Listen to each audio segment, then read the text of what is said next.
Amém. Graças e paz, irmãos, mais uma vez. Amém. Glória a Deus. Queridos, nessa noite nós vamos primeiro compartilhar a palavra, aí na sequência nós vamos celebrar a ceia mais ao final dessa reunião, amém? Mas eu quero falar com você, inclusive, um pouco sobre a ceia ou a Páscoa, né, em origem, porque quando Jesus celebrou a ceia e assim Ele aproveitou aquela noite para instituí-la para nós, ficando um memorial em nome dele, era a festa da Páscoa, né? A ceia cristã, ela foi, vamos dizer assim, extraída, né? Ela nasceu no ambiente da Páscoa, que é um momento que nós estamos nos aproximando nesses dias, né, que virão. Ainda que nos nossos dias, né, no nosso tempo, Páscoa ela é muito comercial, no final das contas, mas há muitos lugares, e principalmente dentro de igreja, a gente precisa preservar o real significado da Páscoa, né? Até porque nós, como cristãos, podemos dizer assim que devemos ser os detentores desse significado real da Páscoa. Mas antes de falar sobre a Páscoa, ou ler talvez um trecho da passagem sobre a Páscoa, queria falar com você sobre Cristo. O tema dessa mensagem é: Deus provisionou tudo para nós em Cristo. Amém? Deus provisionou tudo para nós em Cristo. Provisão é algo que você recebe, que vai satisfazer uma necessidade da sua vida, em alguma área. Muitas vezes nós pensamos em questões financeiras, né? Falando de provisão. Mas em alguns lugares, quando fala de provisionamento, geralmente é alimento. A primeira coisa que vem na cabeça da pessoa é alimento. Em alguns ambientes, quando você falar de provisionamento, tem a ver com ambiente, com alimento. Em alguns lugares, provisionamento tem a ver com até mesmo material de uso, de trabalho, enfim. Porque provisão é você se acercar ou você tomar para si aquilo que é necessário, aquilo que vai satisfazer sua necessidade em qualquer área que seja.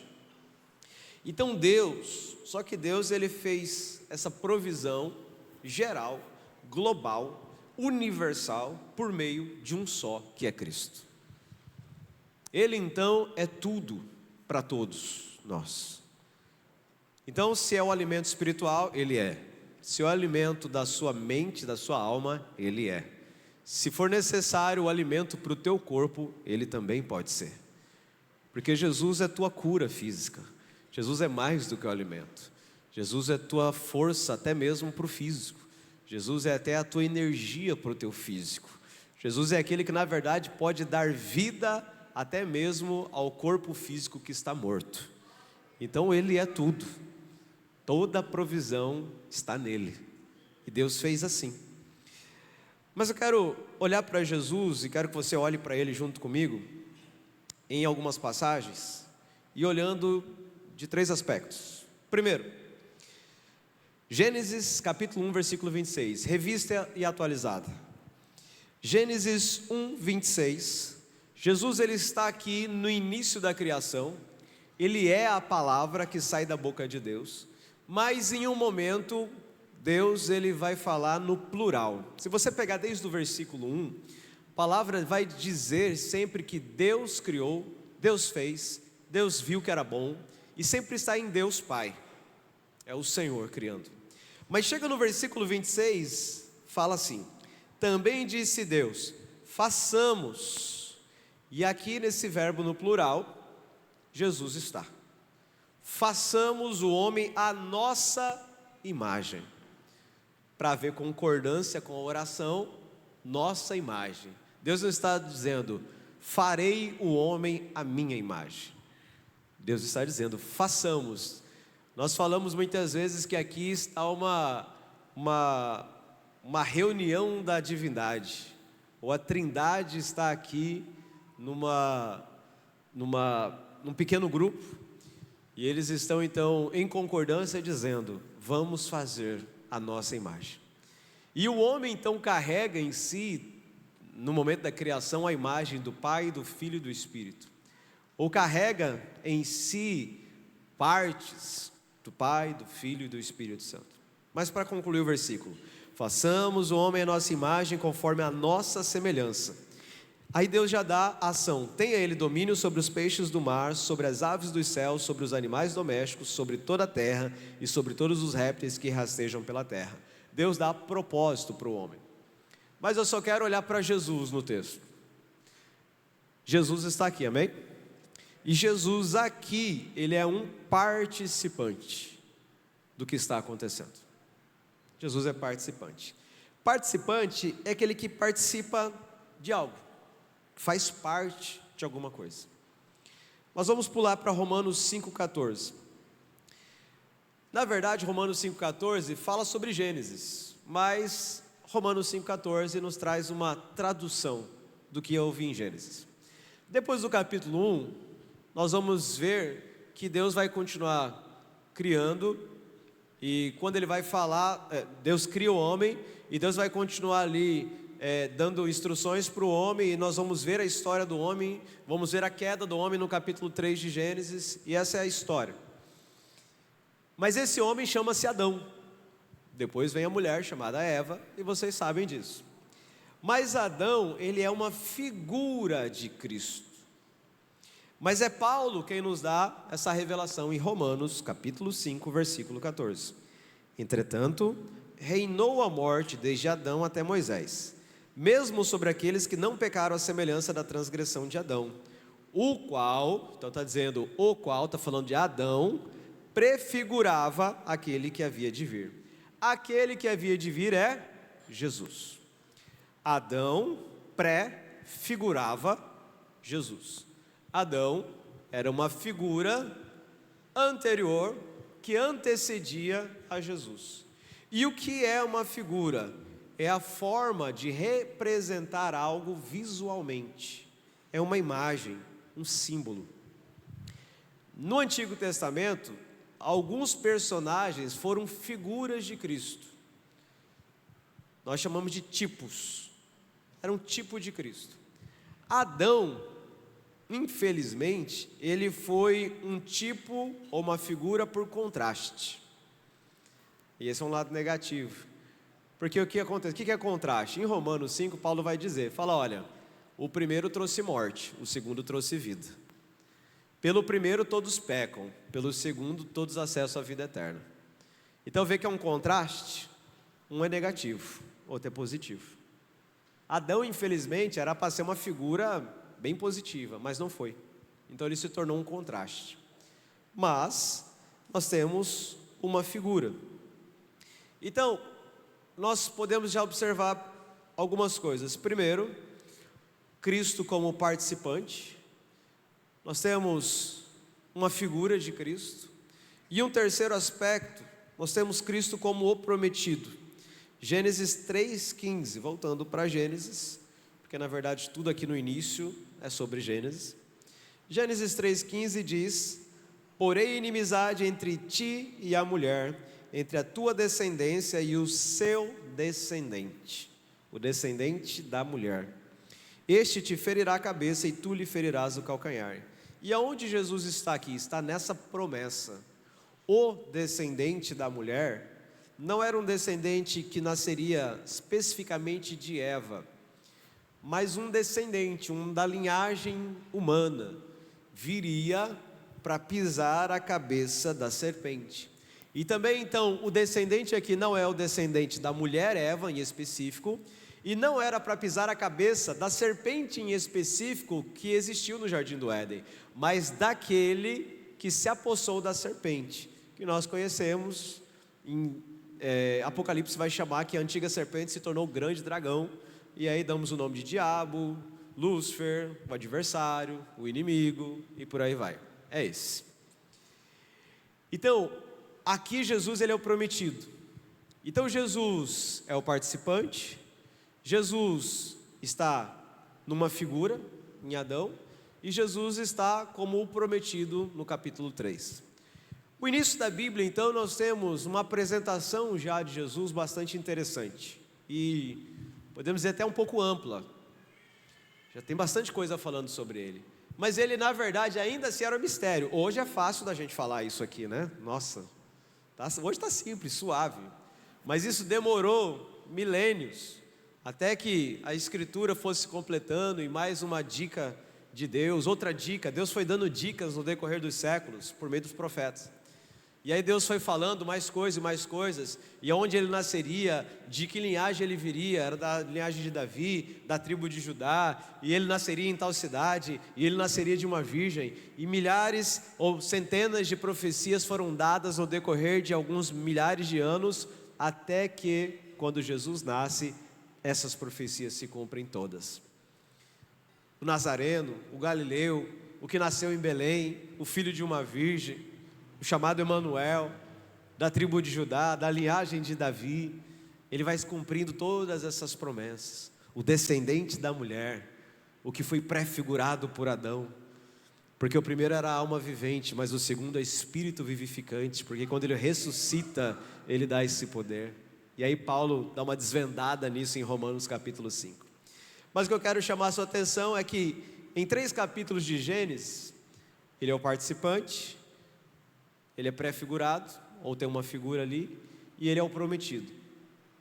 E aí, qual aspecto que você gostaria que Cristo fosse na sua vida? Você gostaria que ele fosse um prometido na sua vida? Isso é bom? É bom. Mas o prometido, ele é uma promessa. Então você aguarda ele chegar. Ele ainda não é real na sua vida. Você gostaria que Cristo fosse uma figura na sua vida? É interessante? É. Você tem um símbolo, você tem uma imagem, um esboço de quem Ele é. Mas Ele ainda não é real. Ou você gostaria que Cristo fosse um participante ativo na sua vida? Que Ele fizesse parte da sua vida. Que a vida dele estivesse na sua e que a sua vida estivesse na dele. Assim como em Gênesis, lá no início, que nós lemos capítulo 1, versículo 26. Qual desses 3 aspectos te pareceria mais interessante, que fosse real para você? Eu acho que você escolheria que Cristo fosse participante. Mas nós podemos deixar ele apenas como figura, ou só como prometido. A nossa resposta para Jesus vai dizer como Ele é na nossa vida. É a resposta que você dá para Ele. Como prometido e como figura é fácil. Está na Bíblia, está escrito. Você está até ouvindo. Você está até vendo vídeo no YouTube sobre Cristo. Você está cantando sobre Ele. E Ele então pode ser um prometido. Ah, Jesus, um dia, quando o Senhor tomar a minha vida, quando eu viverei para Ti, e está sempre no futuro. Ah, Senhor, um dia, quando eu me entregar, e quando tudo for real, quando você mudar a minha vida, quando o Senhor tocar o meu coração, e sabe, Ele ainda é um prometido e uma figura, mas ainda não faz parte da sua vida. Pastor, como é que eu faço isso? Como é que isso acontece? Primeiro porque a gente não faz direito, tá?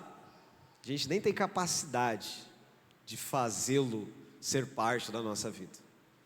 Isso é uma coisa que a gente não pode colocar muito na nossa cabeça. Parece que a gente fez ele fazer parte, mas é porque ele escolheu primeiro. Porque a gente não tem capacidade nenhuma. Desde Adão em diante, ou seja, todo mundo, para resumir, ninguém tem capacidade de se chegar até Deus. Ninguém tem essa capacidade. Não se iluda. Sabe qual que é uma das coisas que a gente às vezes até tem discussões assim? É sobre desses dias atrás eu estava vendo uma questão de um julgamento. E aí estavam julgando um caso de um homem. A situação era, ele estava sendo acusado, mas ele tinha um bom histórico, um histórico de uma boa pessoa, de salvar muita gente. Mas aí ele cometeu teoricamente um crime, assim a acusação estava falando contra ele. E a acusação então utilizava isso, fala, olha, será que porque uma pessoa apresentou bons comportamentos durante toda a sua vida, significa que ele não poderia cometer um crime? Assim como um homem que cometeu vários crimes durante toda a sua vida, será que ele não poderia, justamente em um momento, ser bom para alguma pessoa? Então aquilo, né, com um bom advogado, ele faz você ficar meio, opa, que coisa. Só que, diante de Deus e da Bíblia, é simples a resposta. Todo mundo é mau, ponto. E mesmo sendo mau, conseguimos ainda fazer coisas boas. É só isso. Uns fazem um pouco mais, outros um pouco menos. Mas todos somos maus. Porque nós nascemos com... Eu gosto de falar assim na linguagem um tanto mais, né, contemporânea. A gente nasceu com defeito de fábrica. Nós somos defeituosos de fábrica. Então, e é um defeito, é um vício permanente. Até que uma nova criação se estabeleça. A gente tem um vício, o defeito de fábrica. A Bíblia chama de pecado. Vem de Adão para cá. Então, se você nasceu depois de Adão, você veio com o defeito da fábrica. O defeito da fábrica é nós temos nascido maus e pecadores. Alguns se tornaram ou fizeram mais coisas boas do que outros. Mas na nossa essência, infelizmente, nascemos maus, que é o pecado. E o que acontece? Cristo veio como provisão de Deus para se tornar participante das nossas vidas e resolver isso. E Ele vem para resolver de uma forma que Ele dá o impulso inicial, porque sem Ele nós nem conseguiríamos.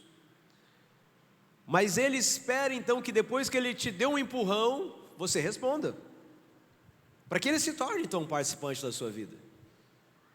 Ele te chama, Ele te desperta, Ele diz uma palavra ao seu coração, Ele te dá aí para cada um é diferente, Ele te dá um sinal de um jeito que para a tua esposa, para o teu esposo pode ser de outro jeito.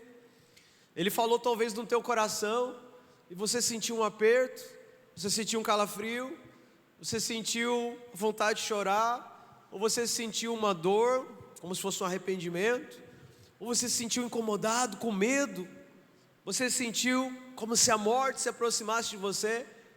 Muitas pessoas têm experiências diferentes. Ou simplesmente você compreendeu, falando, é como se você estivesse numa fórmula matemática resolvendo na sua cabeça, e você disse, as coisas se encaixaram. E aí você falou, agora faz sentido. E você reconheceu que Ele é. Então Ele se torna Salvador, Senhor, participante ativo da sua vida, faz parte da sua vida.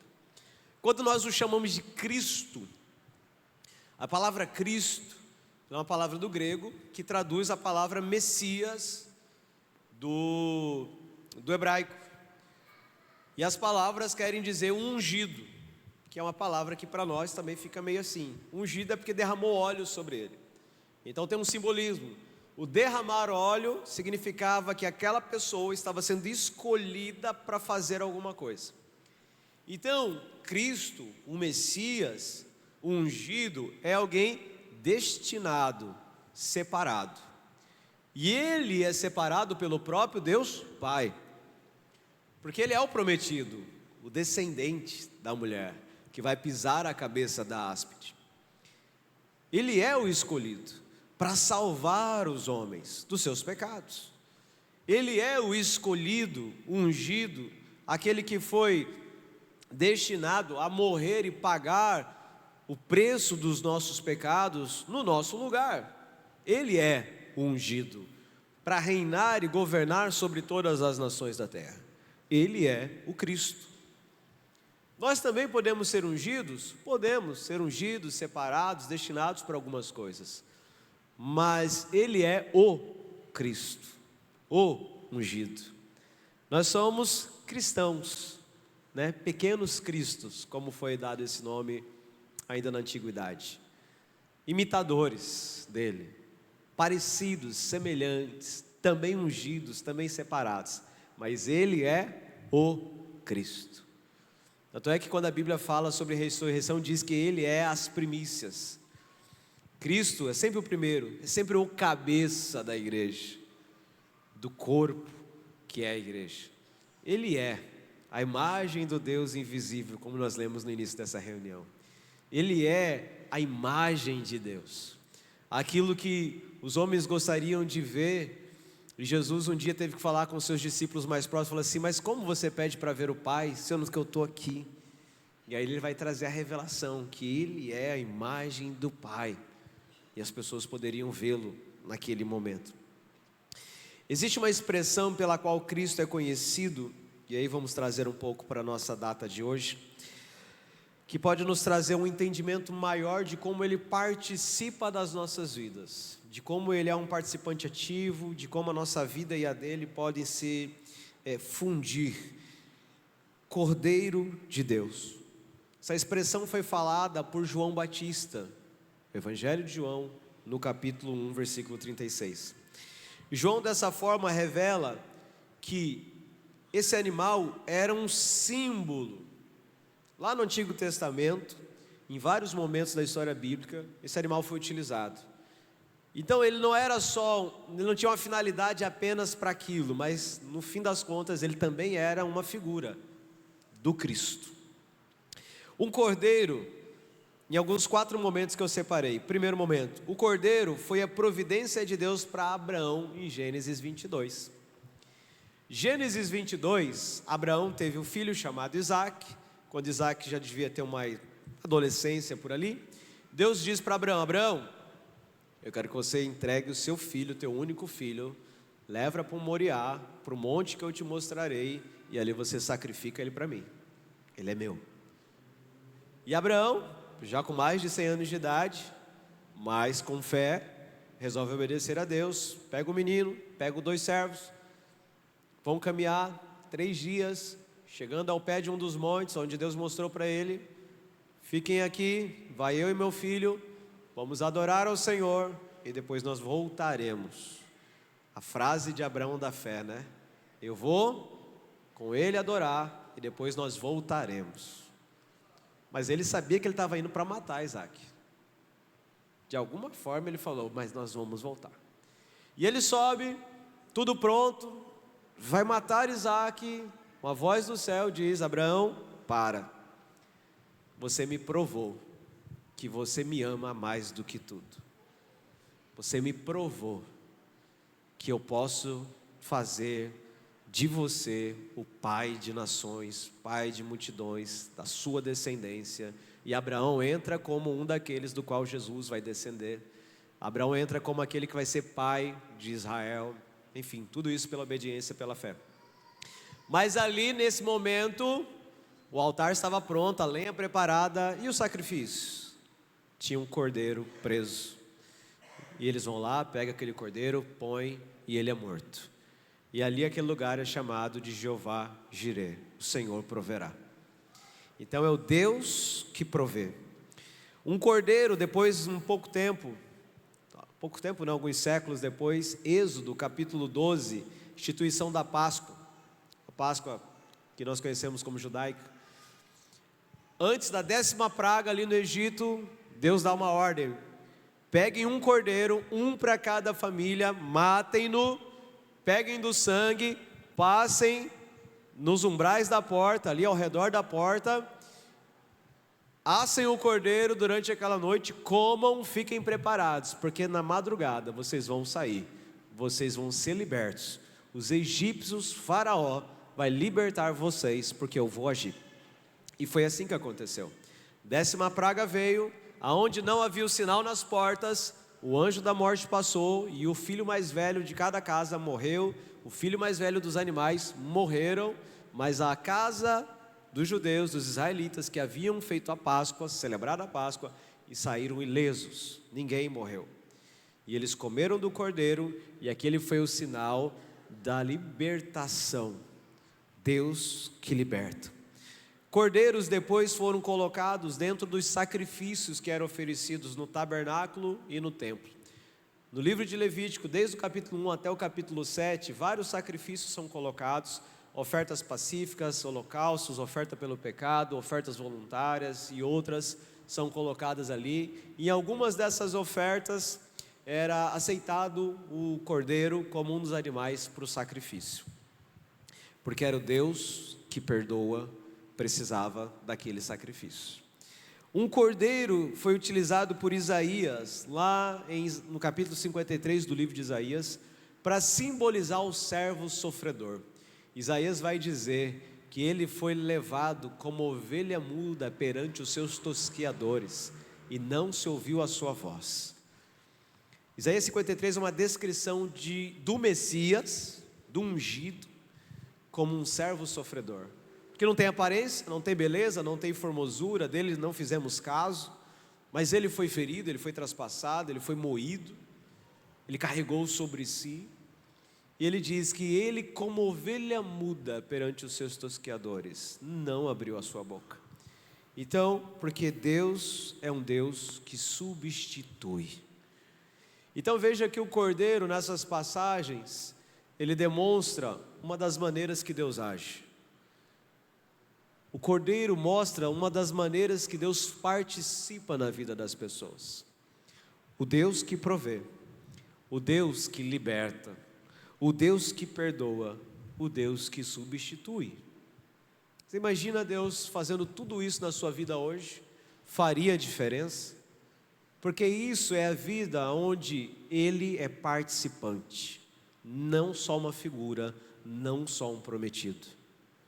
Jesus é um participante da nossa vida, sim ou não? Há provisão na sua casa? Deus é o Deus que provê. Há libertação na sua casa? Porque Ele é o Deus que liberta.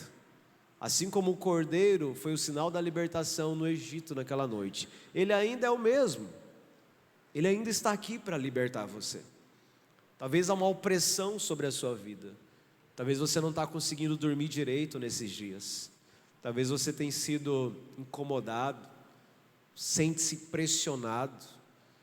Você sente-se realmente com um peso nos seus ombros, literalmente.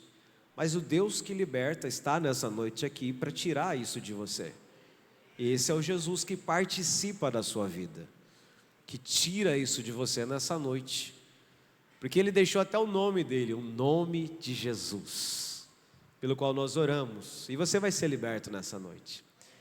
Ele é o Deus que perdoa. Hoje nós não necessitamos mais de sacrificar animais, não é necessário mais sangue de bodes, de novilhos, de cordeiros, de ovelhas, não. Ele derramou o seu sangue uma vez, para que nós pudéssemos ser livres dos nossos pecados. Então o perdão de Deus está ao nosso alcance. Você sente-se perdoado? Você tem a paz de ser uma pessoa perdoada? E perdoada por quem? Perdoada até e principalmente por você mesmo. Nem é só pelos outros. Sabe, no decorrer da caminhada, não vou dizer dos anos, né, que vai ficar parecendo muito velho. Mas no decorrer da caminhada, a gente acaba percebendo que, pelo menos a maioria das pessoas, o maior problema não é o perdão dos outros, é o perdão próprio. É se perdoar. É se perdoar. Até alguns que já têm também um tempo de caminhada, né, ela olha para trás e fala, puxa, cada coisa que eu fiz. Mas não é só de uma lembrança, é realmente parece que não consegue se perdoar.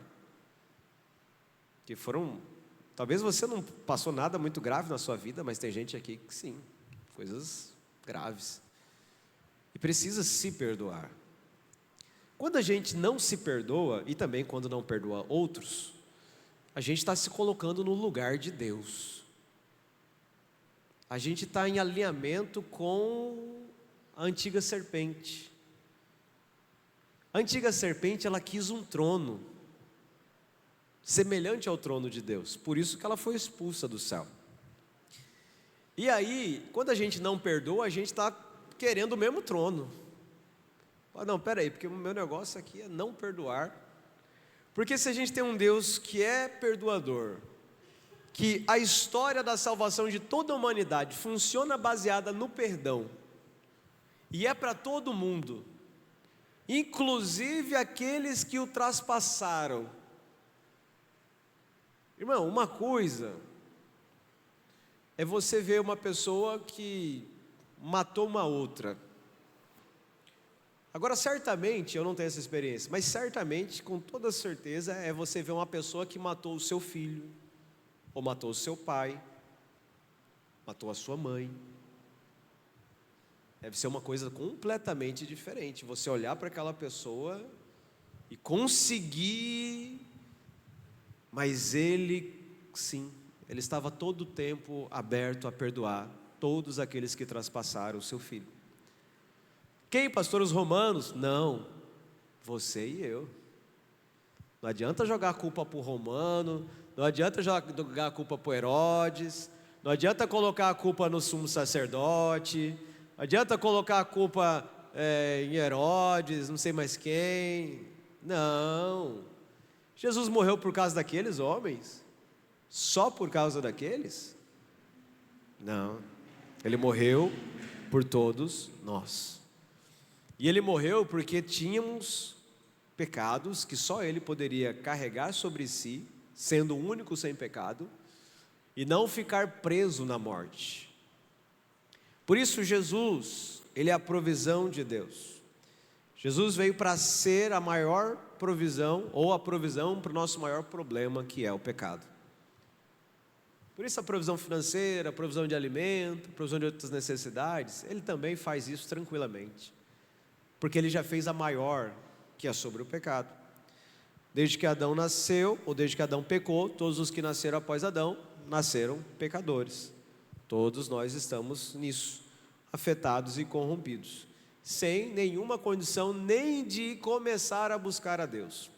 Se você começou a buscar um dia, não foi só pelo exemplo do seu pai, da sua mãe, ou de alguma pessoa próxima, mas porque de alguma forma Deus tocou no seu coração. Você não percebeu, mas Ele soprou e impulsionou você primeiramente. Nós éramos um ser completamente parado, sem condições nenhuma de buscar a Deus. Nós não gostaríamos disso. Então, mas pastor, eu lembro que eu tinha um desejo. Ele colocou esse desejo no teu coração. Se não fosse Ele ter colocado, não teria. Não veio de você, não é natural. Não é a nossa natureza. Nossa situação era como dos israelitas, lá no Egito. Gente, os israelitas no Egito não tinham nenhuma chance de serem libertos. Puxa, mas eles eram tantos e tantos, eles eram muitos, mas eles não conseguiam. Eles não tinham condições, eles estavam debilitados, eles estavam fracos. Você acha que um povo tão grande, vocês acham que eles eram bem alimentados? Não, gente. É claro, nenhum servo de escravo, dono, né, de escravo, melhor dizendo, deixaria os seus escravos muito bem alimentados. Senão eles seriam perigosos. Muito perigosos. Deixem eles enfraquecidos. Ponham eles sobre trabalhos. Diminuam o tempo deles dormirem. É fácil controlar um homem, ainda que ele fosse mais forte fisicamente. Priva ele do sono, tira a comida dele, faz ele trabalhar muito. Ele não vai ter condições, mesmo que sejam muitos. Eles vão sofrer demais. Então eles não tinham condições, a não ser que o próprio Deus interviesse. E foi assim que Deus fez. Deus manda Moisés para começar a revolução, não uma rebelião, mas uma revolução.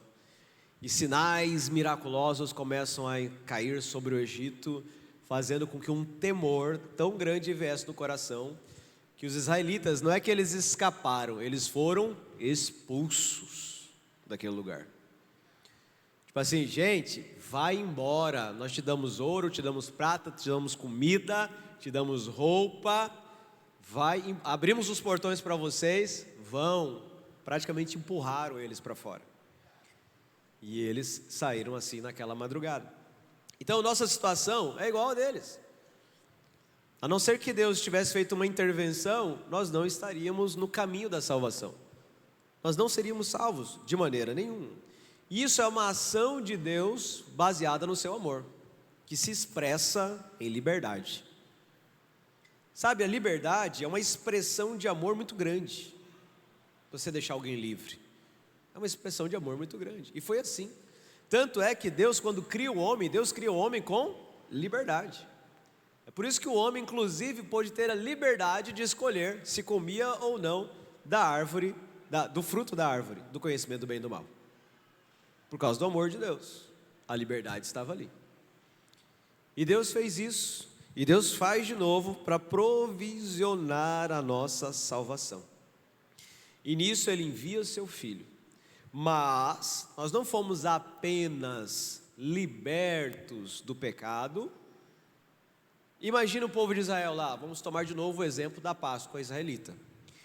Imagine que eles apenas são expulsos, ou se Deus pudesse fazer um milagre, pergunto, Deus não poderia ter estalado o dedo, ao estilo Marvel, né? O Thanos lá, e aqueles 3 milhões de pessoas saírem e desaparecerem do Egito e aparecerem em outro lugar instantaneamente? Poderia ou não poderia? Deus já fez isso em algum momento da história? Já, inclusive no Novo Testamento, muito mais perto de nós. Tinha um evangelista que ele estava no lugar e de repente ele não estava mais, já estava em outro. E sabe, quando eu lembrei disso, eu falei, cara, tem um negócio, abre parênteses. Coisas que um pastor de vez em quando devaneia. Eu fiquei pensando, rapaz, por que Deus fez isso? Na verdade não por que Ele fez, mas por que eu não vejo hoje isso? Por que o Pedro andou na água? Nem tinha necessidade. Jesus também andou na água, né? Sobre a água. E assim, aí eu falei, não, mas Jesus era filho de Deus, mas Ele não veio com o poder de Deus, Ele veio simplesmente com a fé, normal, né? E Ele andou sobre as águas. Ou seja, se hoje eu precisasse, eu poderia andar sobre as águas?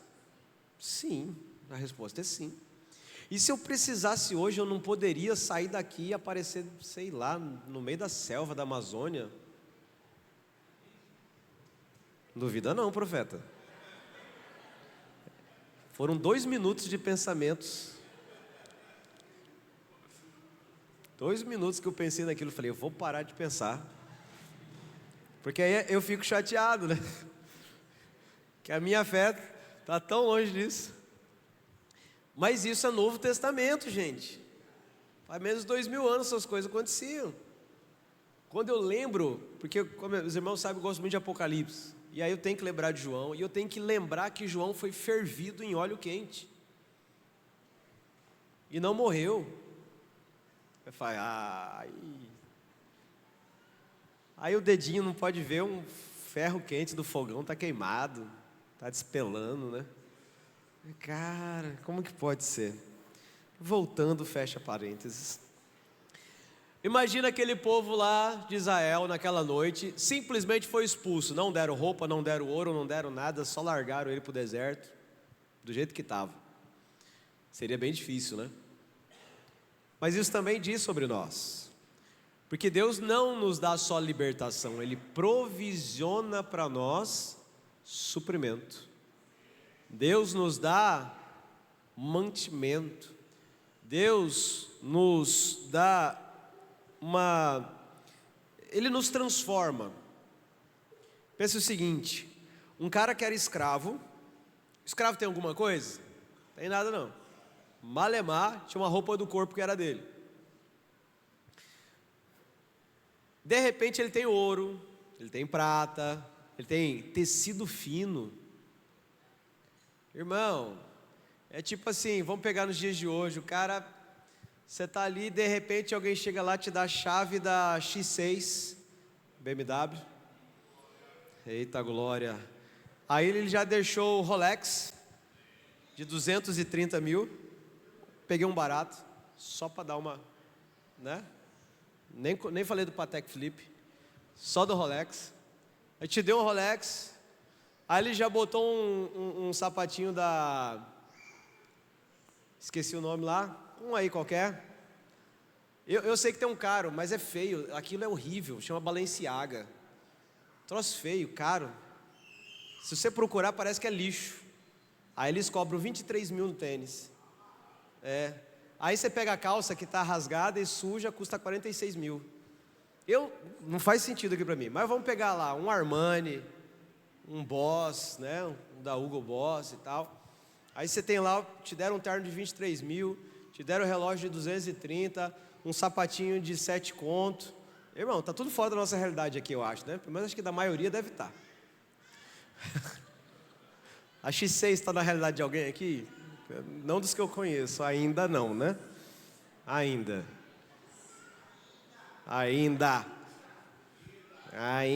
O uso da fé fala ainda. Aí, ele te dá tudo isso. Você recebeu uma transformação ou não recebeu? Claro que recebeu uma transformação. Você passou de pobre a milionário em 2 minutos. A nossa libertação do pecado também nos transforma. Pode ser que você não se deu conta, pode ser que você não sabe dirigir a X6, pode ser que você não saiba nem como é que dá corda no Rolex, mas você tem. Porque quando Deus te liberta, Ele também te tira do império das trevas para o reino do Filho do seu amor. Então você deixa de ser inimigo de Deus para fazer parte da sua família. Para ser prático, Isaías 53, lá no texto onde eu disse que a gente já falou que ali Isaías usa a figura do cordeiro, né, para exemplificar partes do servo sofredor. Mas no versículo 4 diz assim: certamente Ele tomou sobre si as nossas enfermidades, as nossas dores levou sobre si, e nós o reputávamos por aflito, ferido de Deus e oprimido. Mas Ele foi traspassado pelas nossas transgressões e moído pelas nossas iniquidades. O castigo que nos traz a paz estava sobre Ele, e pelas suas pisaduras fomos sarados. Todos nós andávamos desgarrados como ovelhas, cada um se desviava pelo caminho, mas o Senhor fez cair sobre Ele a iniquidade de nós todos. Vou pegar esses 3 versículos que eu li, 4 até o 6. Vamos marcar aqui tudo aquilo que era nosso e não é mais. Isso aqui é prático. Versículo 4: certamente Ele tomou sobre si as nossas enfermidades. Diga, nossas enfermidades. E as nossas dores. Diga, nossas dores. Levou sobre si. E nós o refutávamos por aflito, ferido de Deus e oprimido. Versículo 5: mas Ele foi traspassado pelas nossas transgressões. Diga, nossas transgressões. E moído pelas nossas iniquidades. Diga, nossas iniquidades. Então nós temos 4 coisas aqui que Ele levou: nossas enfermidades, nossas dores, nossas transgressões, nossas iniquidades. Se você deixasse de ter as enfermidades, as dores, as transgressões, as iniquidades, você não seria transformado? Sim. Isso é o que Jesus faz, junto com a libertação. Ele é o Cordeiro de Deus. E aí, nesse texto ainda, vou pular lá para o versículo 11. Ele verá o fruto do penoso trabalho de sua alma e ficará satisfeito. O meu servo, o justo, com o seu conhecimento justificará muitos, porque as iniquidades deles levará sobre si. Por isso eu lhe darei muitos como a sua parte, e com os poderosos repartirá ele o despojo, porquanto derramou a sua alma na morte. Foi contado com os transgressores, contudo levou sobre si o pecado de muitos. Diga, nossos pecados. E pelos transgressores intercedeu. Então, dentro de todo esse texto, 5 coisas Ele leva: nossas enfermidades, nossas dores, nossas transgressões, nossas iniquidades e o nosso pecado. Ele leva. Diga isso, Ele leva. Então deixa Ele levar. Deixa que Ele leva isso. para longe de você. Deixe que Ele leve isso para longe do seu corpo. Deixe que Ele leve isso para longe da sua casa, longe da sua família, longe da sua história. Entra na posse disso. Olha para o povo de Israel naquela Páscoa. Imagine que a pessoa entrou na sua casa, passou o sangue na porta, aconteceu ali aquela barulheira toda, bate na porta, vão embora, a gente não quer mais vocês. Parece ali uns 3, 4 egípcios trazendo ouro, trazendo prata, trazendo roupa. Vai embora, pega isso aqui e vai embora. E o israelita continua dentro de casa. Favor não, minha casa aqui. Eu tenho só um colchão de palha aqui, mas tá bom, minha casa, né? Eu vou para o deserto, não sei nem para onde é que eu vou. Vou nada. Não compensa. Vou ficar aqui. Você imagina isso? Você fala, que isso, rapaz? Mas você acha que os caras não pensaram nisso? Talvez não naquela noite, mas depois pensaram. Passou um tempo, o povo no deserto, o que eles lembravam? Lá no Egito a gente tinha... O que era mesmo que eles comiam? Pepino? Cebola? Tinha umas conservas lá. Não, mas porque eles estavam comendo maná do céu, aí estavam enjoados. Não, mas lá no Egito tinha cebola. Tudo bem que a cebola frita é gostoso, né, irmão? Cebolinha assim, uma farofinha de cebola. Mas eles estavam libertos, comendo maná do céu. Mas o cara lembra da cebola do Egito. E vou falar com tranquilidade, tem muito filho de Deus que também recebeu a roupa, recebeu o ouro, recebeu a prata, saiu do Egito, mas de vez em quando lembra da cebola do Egito. A cebola do Egito para você pode ser a Heineken verdinha, pode ser a Brahma com colarinho, pode ser o cigarrinho, pode ser aquele lugarzinho lá, aquele lugarzinho lá que você ia. Né? Pode ser aquela pessoa que você conhecia. A tua cebola do Egito pode ser qualquer coisa, mas que faz parte do Egito. Mas você lembra, né? Fala, lembrei daquilo. Cuidado, vaso, crente, filho de Deus. Porque o povo que gostava de lembrar da cebola do Egito morreu no deserto. Com todo carinho. Você viu? Tô bem. Não fica de lembrança do Egito. Abraça a libertação. Abraça aquilo que Jesus fez por você. Entra na posse disso. Ele levou. Então, deixa Ele levar. Segura não. Pega o que Ele trouxe para você. Irmão, porque se Ele levou as tuas dores, as tuas enfermidades, Ele está te trazendo uma outra coisa. Se Ele levou as tuas transgressões, as tuas transgressões são os teus erros. Aquele negócio de errar, de, transgredir, quebrar, rebeldia, deixa para lá. Para de ser rebelde, de gostar de confusão. Tem gente que não suporta, né? Rapaz, a confusão nem é dele, mas ele gosta tanto que ele entra. Você não conhece ninguém assim, cara? Que bom.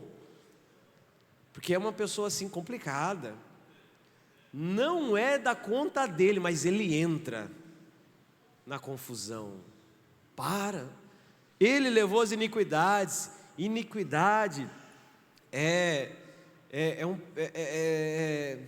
como é que eu vou dizer? Culpa, realmente, de atos que você fez. Deixa para lá. Ele levou o pecado, deixa também para lá. Para de errar o alvo. Então, Ele leva, então Ele traz uma outra coisa para você. Ele te presenteia com outras coisas. Ele te dá uma novidade de vida. Ele transforma você. Então essa transformação que eu disse primeiro, né? Paulo talvez escreve de uma forma bonita, do império das trevas para o reino do Filho do seu amor, mas a prática é essa. Ele levou sobre si nossas dores, nossas enfermidades, nossas transgressões, nossos pecados, nossas iniquidades. Ele tomou sobre si. Ele se fez essa ovelha muda, ele se fez esse sem beleza nem formosura, ele se tornou esse sem aparência, para que você e eu pudéssemos então ser chamados de filhos de Deus.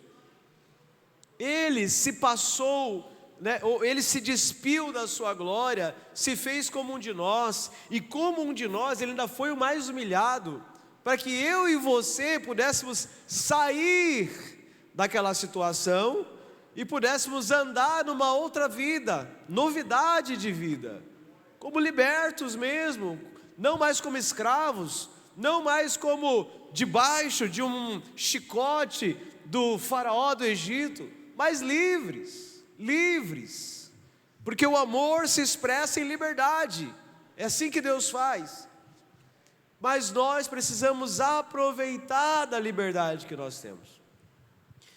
E aí, fica só para encerrar, muitas vezes, ou nós ainda vivemos como presos, que talvez a maioria caia nesse problema,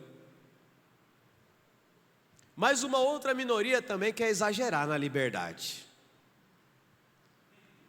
sem entender que na verdade está preso ainda. É só uma coisa na cabeça da pessoa, fala, não, mas tem muita regra na igreja, a gente pode fazer umas coisas aí meio fora assim, mais livre, mas na verdade é porque não consegue se desvencilhar. O fim das contas é que não consegue. Não conseguiu se libertar da balada, não conseguiu se libertar da bebida, não conseguiu se libertar da farra, não conseguiu se libertar dos contatinhos, não conseguiu se libertar. Aí diz que não, isso aí são só, né, uma liberdade que a gente tem. Na verdade não, aprisionamento. O verdadeiro livre é aquele que consegue dizer não para tudo. Essa é uma das verdades mais duras que eu ouvi. E é uma das coisas assim mais difíceis de praticar. Quer ver? Diz não para alguém sem dar justificativa. Para algumas pessoas é impossível. Mas não seja grosso. Estou apenas dizendo uma situação. Aprender a dizer não sem dar justificativa é dificílimo. Mas estamos falando daquele que é a providência ou a provisão de Deus para toda a nossa vida. E Ele está aqui nessa noite, como nós já dizemos, já cantamos, olhamos para Ele. Ele que é a imagem do Deus invisível, Ele que é a beleza de Deus expressa, Ele que é a provisão de Deus, de um Deus que provê, de um Deus que perdoa, de um Deus que liberta, de um Deus que substitui. Porque era para eu estar com a enfermidade, era para eu estar com a dor, era para eu estar com a iniquidade, com a maldição, com o pecado, com a transgressão, era para mim, a cruz era para mim, mas Ele foi lá no meu lugar e me substituiu. Ele foi lá no seu lugar e te substituiu. Ele morre no seu lugar para substituir você. Ele é o Deus que substitui. Assim como esse cordeiro substituía o pecador ali nas ofertas feitas no tabernáculo, no templo. Antes o ofertante colocava a mão sobre a cabeça daquele animal, como se fosse: você carrega os meus pecados sobre você e eu recebo o perdão por meio da sua morte. Foi assim que Jesus fez. Eu e você não tivemos a chance de tocá-lo ali na cruz, mas hoje você tem chance de tocar a Ele aqui nesse lugar. Queria convidar você a ficar de pé nesse momento. Deixa um fundo musical aí mesmo.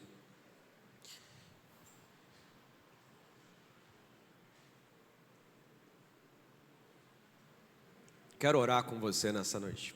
Primeiro, feche os seus olhos. Quero começar com uma pergunta. Primeiro, você ouviu aqui sobre Jesus, 3 aspectos que ele poderia, de como ele poderia estar em relação à sua vida, como uma promessa ou prometido, como uma figura ou como um participante. A maneira de Jesus se tornar um participante da sua vida é você se entregando a Ele. É você, nós comumente dizemos, você recebendo como Salvador e o Senhor da sua vida, para que Ele governe você, para que amanhã você acorde e diga: Jesus, o que o Senhor quer da minha vida hoje? Ele é o Senhor. Então o primeiro passo para que Ele se torne participante da sua vida é você entregar então a sua vida a Ele, de uma maneira simples, rápida. Nessa noite eu convido a você, se você gostaria de fazer isso, que você colocasse a mão no seu coração, e aí onde você está, você orasse silenciosamente. Eu vou orar aqui e você vai repetir comigo se você quer entregar a sua vida para Jesus. Coloque a tua mão no seu coração e diga: Senhor Jesus, eu entrego a minha vida ao Senhor. Te peço que venha morar no meu coração. Transforma a minha vida. Seja meu Senhor, seja meu Salvador. Que todos os meus dias eu possa sentir a sua presença me guiando, me conduzindo. Jesus, eu te recebo. Amém, amém. Quantos aqui fizeram essa oração de entrega pela primeira vez nessa noite, entregando realmente a sua vida para Jesus, e gostaria de compartilhar? Levanta a sua mão e fala assim: não, eu entreguei, eu fiz essa oração de todo o meu coração. Ali tem um jovem, ali atrás tem outro jovem, duas pessoas aqui, outro senhor ali. Rápido, irmãos, intercessores, é rápido. Mais uma senhora ali no canto, é rápido, irmãos. Fique com sua mão levantada, alguém vai só chegar aí com você, por 1 minuto, fique com sua mão levantada, isso, amém. Aqui tem mais um homem, ali tem mais outro homem, acho que pastores agora ajudem também, se tiver mais alguém. Se tem mais alguém, pode levantar a sua mão, se tiver mais um irmão, uma irmã, você que fez essa oração pela primeira vez, colocando a sua vida diante de Jesus, e realmente entregando a Ele com todo o seu coração.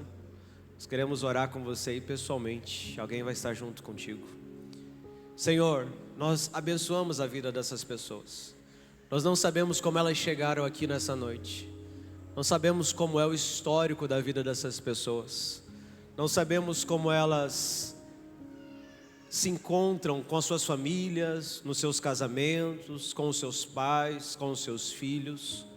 Mas Senhor, nós conhecemos a Ti, Jesus, e sabemos que o Senhor muda a história, sabemos que o Senhor muda casas, sabemos que o Senhor muda famílias, sabemos que o Senhor muda, Senhor, até a saúde das pessoas.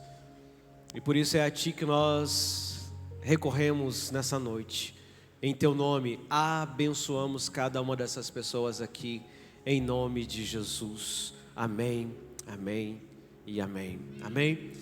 Agora nós queremos fazer uma segunda oração.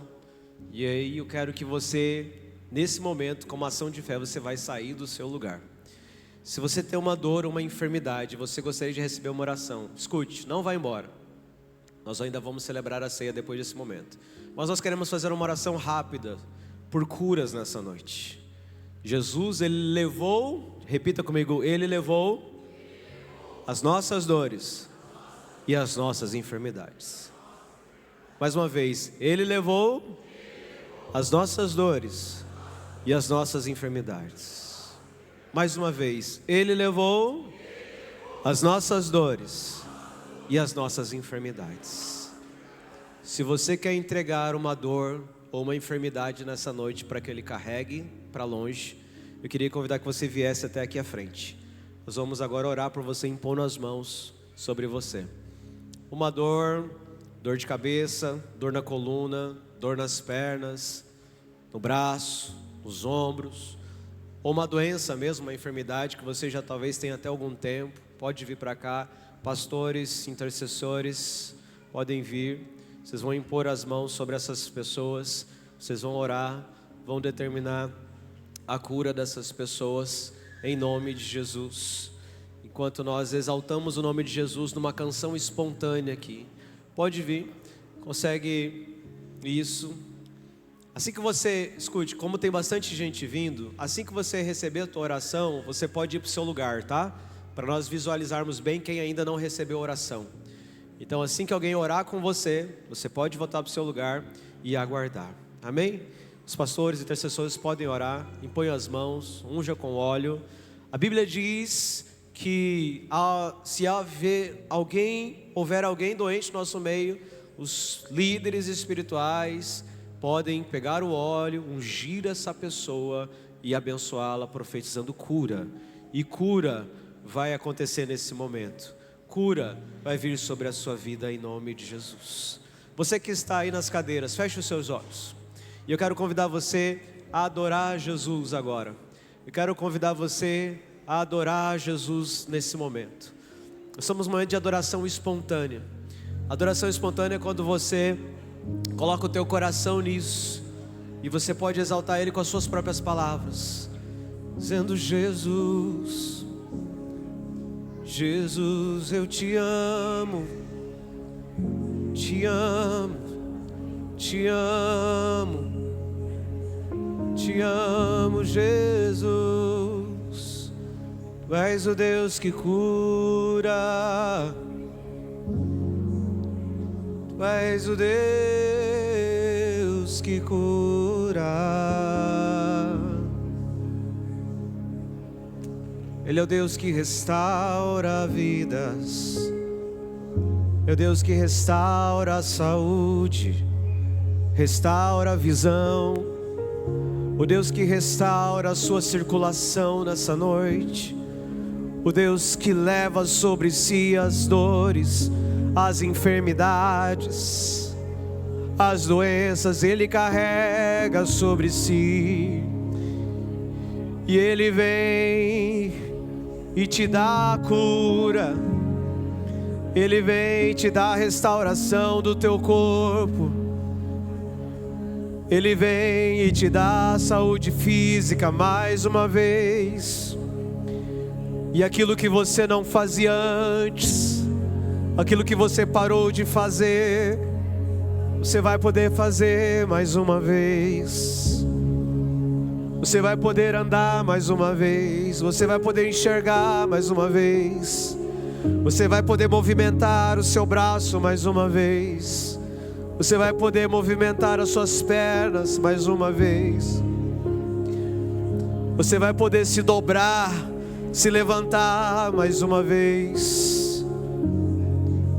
Ele é o Deus que cura. Ele é o Deus que cura. Se você não veio, mas quer vir, ainda pode vir, não tem problema. Pode vir à frente. Você pode vir. Pode vir receber tua oração. Deus que cura está aqui nessa noite. Deixe Ele tocar você. Deixe Ele participar da sua vida. E receba cura, receba cura, receba cura, receba cura.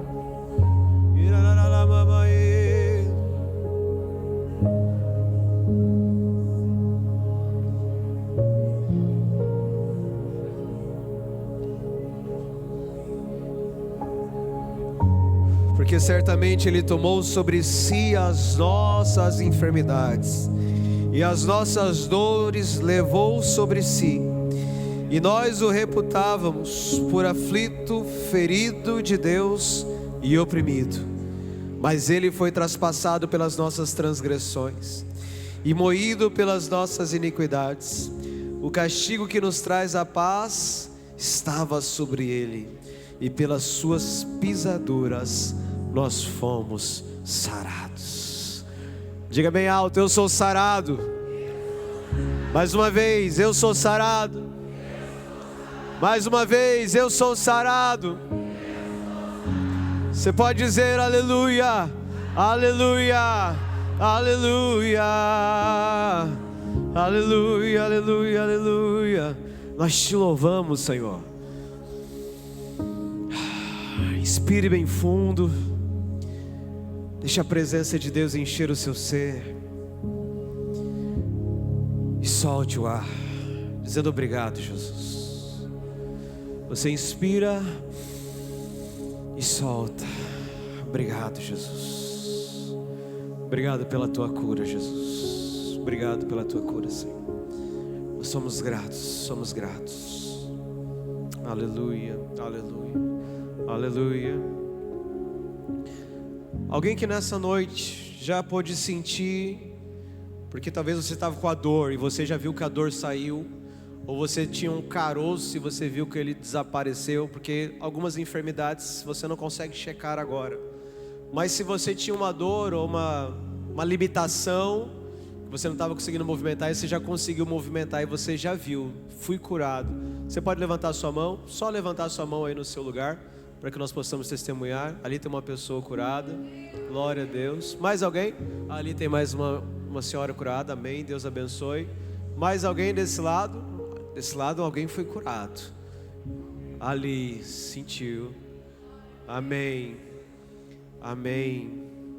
Acho que foram as pessoas que eu consegui ver. Amém, Deus abençoe, Deus abençoe, amém, amém. Se no final você ainda quiser oração, talvez você não quis vir na frente, mas depois procure algum dos pastores, vamos orar com você no final. Quero convidar você rapidamente, os irmãos que vão servir a ceia. 1 Coríntios capítulo 11, versículo 23 a 26 diz: porque eu recebi do Senhor o que também transmiti a vocês, que o Senhor Jesus, na noite em que foi traído, pegou o pão, deu graças, partiu e disse: isso é o meu corpo dado em favor de vocês, façam isso em memória de mim. Da mesma forma, depois de ter comido o pão, ele pegou o cálice e disse: este cálice é a nova aliança no meu sangue, façam isto sempre que o beberem em memória de mim. Porque sempre que comerem deste pão e beberem deste cálice, vocês anunciam a morte do Senhor até que Ele venha. Jesus morreu, ressuscitou e está vivo. E Ele disse que voltará. E nós estamos esperando a sua volta. Enquanto esperamos a sua volta, estamos aqui para anunciar que Ele vai vir. Por isso que nós anunciamos essa mensagem de salvação para você. Ele não só libertou o povo do Egito, Ele não só libertou aquele povo no decorrer do deserto, não só na história de Israel, mas Ele liberta hoje, Ele sara hoje, Ele cura hoje, Ele salva hoje. E toda vez que nós nos reunimos, primeiro domingo do mês, nós também celebramos a ceia, que Ele diz que para fazermos isso em memória dEle, lembrando o seu grande sacrifício, seu grande amor e a sua promessa de que Ele vai voltar. Porque não basta dizer que somos salvos, mas temos que, com grande fé, declarar que vamos ainda viver neste mundo sob o governo do Rei Jesus, porque Ele vai voltar nas nuvens do céu para governar toda esta terra, e nós queremos fazer parte desse governo. Enquanto isso, cada vez que celebramos a ceia do Senhor, estamos dizendo: Senhor, aqui está o pão e o cálice, o qual simbolizam o corpo de Cristo e o seu sangue, pelo qual fomos salvos, libertos, curados, fazemos parte agora de uma família, nos alimentamos para nos fortalecer, aguardando a sua volta, Jesus. Por isso, aqueles que são convertidos e batizados, não importa se é na nossa igreja, se você está nos visitando, mas é convertido e batizado, sente-se em condições diante do Senhor de tomar essa ceia. Nós convidamos você também a celebrar a ceia conosco, amém? Os irmãos vão passar, vocês vão receber, segurem o cálice e segurem o pão, até que nós possamos comer e beber juntos, amém? Os irmãos podem passar pelos corredores. Então você pega os dois elementos e segure aí, aguardando fazermos isso todos juntos.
Amém. Alguém que vai tomar a ceia não pegou ainda o pão e o cálice? Levanta a sua mão. Alguém que vai tomar e passou, você não viu, ainda não pegou o pão e o cálice? Levante a sua mão, alguém já vai te servir. Todos que vão tomar a ceia já pegaram? Veja se lá no fundo todos pegaram também, servos.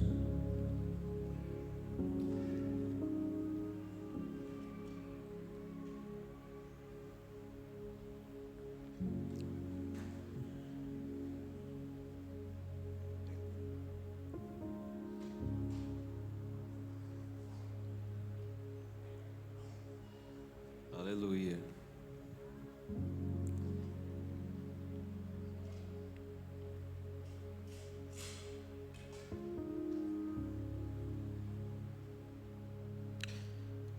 Vamos continuar a leitura agora no Evangelho de Mateus, capítulo 26, versículo 26 em diante.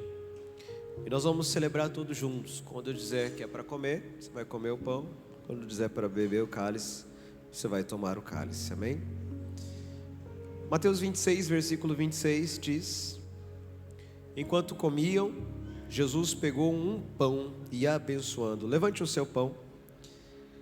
Senhor, nós te louvamos, honramos ao Senhor pelo corpo de Jesus, que levou sobre si nossas dores, nossas enfermidades, o castigo que nos traz a paz estava sobre ele. Corpo que hoje é igreja, corpo que hoje é simbolizado por essa comunhão nessa noite. Nós te louvamos, Jesus, por fazermos parte desta família. Te agradecemos, Jesus, com todo o nosso ser. Amém e amém. Abençoando, partiu e deu aos seus discípulos, dizendo: tomem, comam, isto é o meu corpo. Comei todos.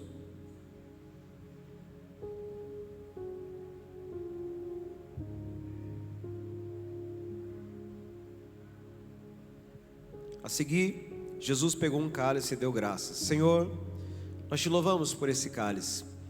Se Deus, essa bebida que nos traz à memória o teu sangue derramado por cada um de nós, sangue que nos lavou os pecados, nos purificou e nos fez parte da família de Deus, nos tornou teus filhos, Senhor Deus. Por isso nós te louvamos nessa noite com todo o nosso coração. Tendo dado graças, deu aos seus discípulos, dizendo: bebam todos dele, porque isto é meu sangue, o sangue da nova aliança, derramado em favor de muitos para a remissão de pecados. Bebei todos. Aleluia. Você pode dizer aleluia. Aleluia, aleluia. Glória a Deus. Você pode passar o cálice para a pessoa que está do seu lado, até chegar na ponta do banco. Sente-se por 1 minuto para nós darmos os recados finais, em nome de Jesus.